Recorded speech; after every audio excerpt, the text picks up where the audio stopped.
السلام عليكم ورحمة الله تعالى وبركاته. مشاهدينا الكرام، مرحبا بكم في هذا الفيديو الجديد عن الأحجار النيزكية. كما تشاهدون أمامي مجموعة من الأحجار النيزكية عفوا. أول شيء باش نتعرفوا على الأحجار النيزكية الإخوان هي اللون أو القشرة الانصهارية. كما تشاهدون الإخوان، هناك قشرة انصهارية فهاد الأحجار هادو الأغلبية أحجار نيزكية.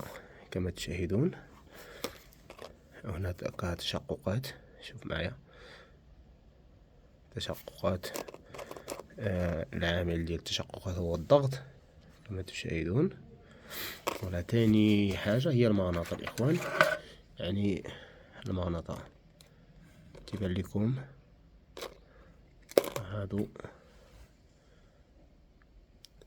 شوفوا هذا الكبير، شتيه قوة الانجذاب قوية جدا.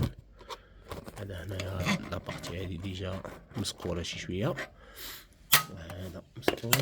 كما تشاهدون تا هاد لابارتي هادي تا هي مسقولة، هاد العين تا هي مسقولة شي شوية.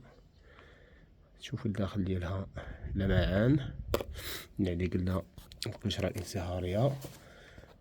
المغناطيس، الوزن تيكون تقيل شي شوية مقارنة بالأحجار العادية، تكون ثقل، تكون الوزن شي شوية، يعني كثافة تكون عالية. قلنا القشرة الانصهارية، المغناطة، الكثافة، وكذلك اللمعان. ملي تنهرسو حجرة ألقاو وسطها لمعان كما تشوفو هنايا. هاد العين هنا مهرسة فيها واحد اللمعة كذلك. وهذا مكان إخوة، ما تنساوش ما تبخلوش عنا بالاشتراك في القناة وتفعيل زر الجرس ليصلكم كل ما هو جديد إن شاء الله تعالى. والسلام عليكم ورحمة الله تعالى وبركاته.